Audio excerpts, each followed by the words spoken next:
Welcome to Hope is Here. My name is Greg Horn, and we're continuing our conversation about how to build your faith, and we're talking specifically about how to deal with delays and difficulties in our lives. And I'm basing this off a talk I did recently. I got a lot of the information from a message I heard from Wally Rendell many years ago, and just thought it was really applicable for a lot of people in my life and for my own life personally.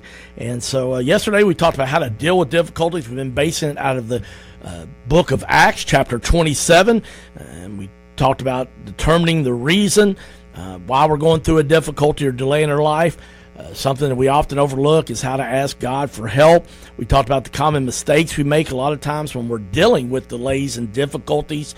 Based off Acts chapter 27, we talked about a lot of times this happens because we listen to bad advice, which is based off verse 11 in chapter 27 in Acts, or we follow the crowd based off verse 12 in chapter 27 of Acts. And last but not least, we often rely on circumstances. Is a common mistake we make a lot of times when we're dealing with delays and difficulties in our lives, and that's based off verse 13 in Acts chapter 27. We ended yesterday's program just talking about determine the result that we want. What are the expectations that we're looking for? And that way when we run into a delay and difficulty, maybe we can handle it better. And one of the ways that we do this is ask lots of questions. So if you missed that program, really want to encourage you to go back to our website. That is hopeishere.today.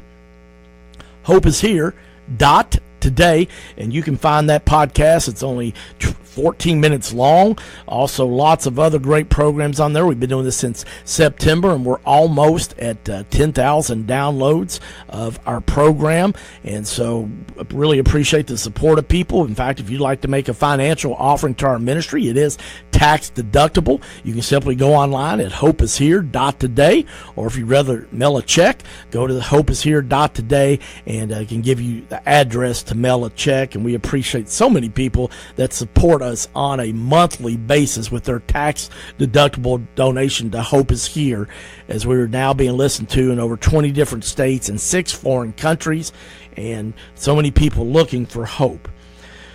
All right, I want to continue this conversation about how to deal with delays and difficulties. Today I want to help you determine your response when you're in a delay and difficulty. So many times we just speak whatever first comes to our mouth, and unfortunately the Bible tells us a lot of times what comes out of our mouth comes from our heart. And if our heart's not in a good place and we're struggling with anger or just a lot of other frustrations in our life, sometimes our response to people is not good. And so I think we need to be prepared. How do we deal with delays and difficulties in our life and determine our response? What's that going to be like if we run into a delay or difficulty in a situation we're dealing with? It's a lot easier to be prepared, and then when this emergency or this disappointment or delay or difficulty comes in our life, in how we will handle it. The second thing is ask, how should I handle this difficulty? Ask people that people you respect, people that are mature in their faith. Get wisdom from them. How did you handle this situation? Maybe when you had a rebellious son or daughter. How did you handle this situation when you needed a new car but you couldn't afford a car payment? How did you handle a job situation when you had a coworker that wasn't carrying their own weight? I mean, there's so many situations that a lot of other people have gone through. Instead of us stressing over delay or difficulty in our life, we just need to ask God to show us who in our sphere of influence, in our community, our network of friends and family and just acquaintances even, that might be able to help us with a difficulty a difficulty in our life. And the fact of the matter is, I think all of us like to be asked for wisdom, don't we? I mean, I know I do, and somebody wants to ask my opinion on how to deal with a certain situation. And so one of the most humbling things can be is when somebody asks you your opinion on something, and they want to know because they trust your opinion because you have experience in that. And the Bible even says you have not because you ask not.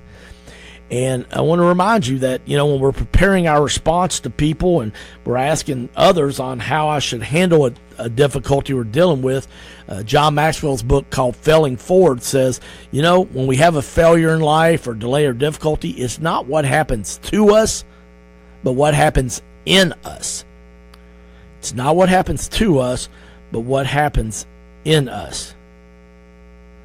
And so many times I've just tried to wonder what it is that God wants me to do sometimes.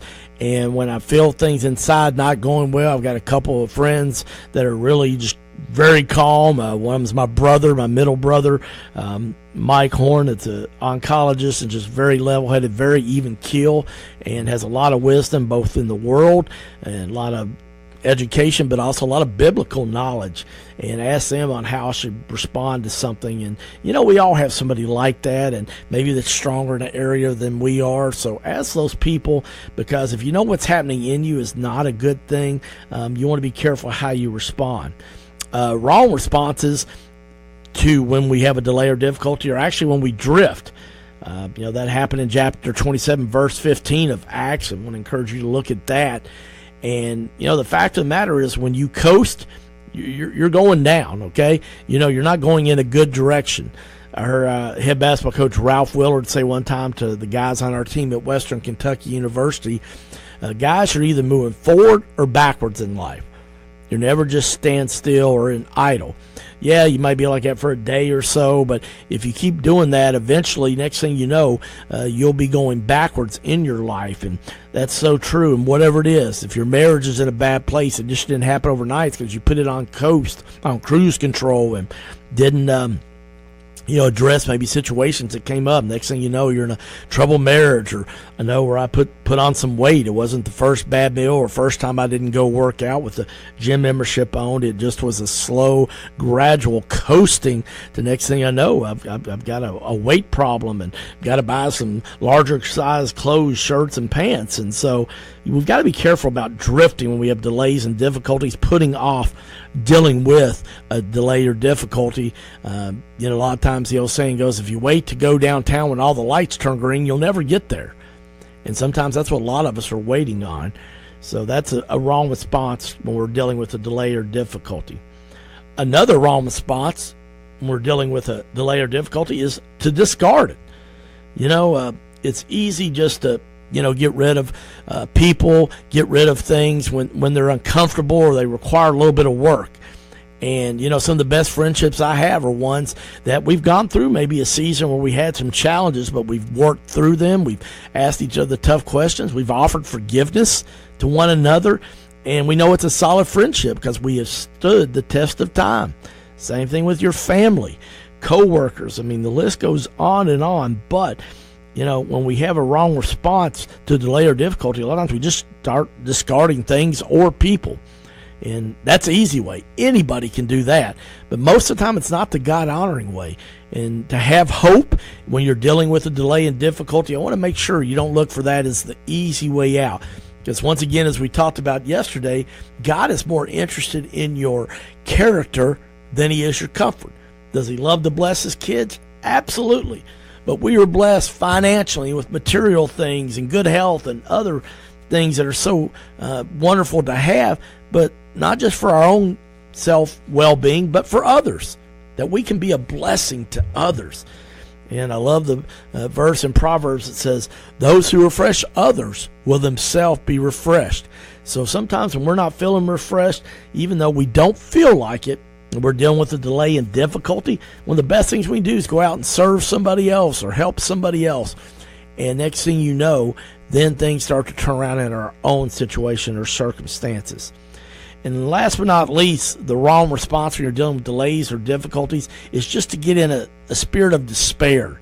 You just get overwhelmed, you lose hope, and you want to give up. I mean, the fact of the matter is, and it talks about in Acts chapter 27, verse 20, which we based yesterday's and today's programs on. It says in verse 20 of Acts 27, the terrible storm raged unabated for many days, blotting out the sun and the stars, until at last all hope was gone. So here Paul is a prisoner on this ship being taken to Italy because he has been talking about Jesus and preaching everywhere, and he got arrested. And yet, all these people on the ship, everybody lost hope because they had had so many challenges and delays in getting to Italy because of storms and some bad decisions by the ship's crew. Well, we've only got about 3.5 minutes left, but I want to help you with getting the right response to when we have delays and difficulties so we can have hope in our lives when we're dealing with those type of delays and difficulties. First, I want to make sure that we confess our part. Proverbs chapter 28, verse 13 says, "A person who refuses to admit their mistakes can never be successful. But if they confess and forsake them, they get another chance." And friends, we live in a culture where everybody wants to blame somebody else when they make a mistake. And, mistakes happen. We all make them. But if you do it a second, third time, you've actually made a decision. Not a mistake. You've made a decision. I heard that quote by Buzz Williams, the head basketball coach of Virginia Tech, a couple of days ago on Twitter. And I thought that is so true. We make a mistake when we do something the first time, maybe even the second time, but a lot of times even the second time, but definitely the third time we make what we call a mistake in the same area of our life, we've made a decision. And so we need to confess our part. And there's also a lot of healing, a lot of freedom in that. And also you get a lot more respect from your friends and family members when you just say, hey, I messed up.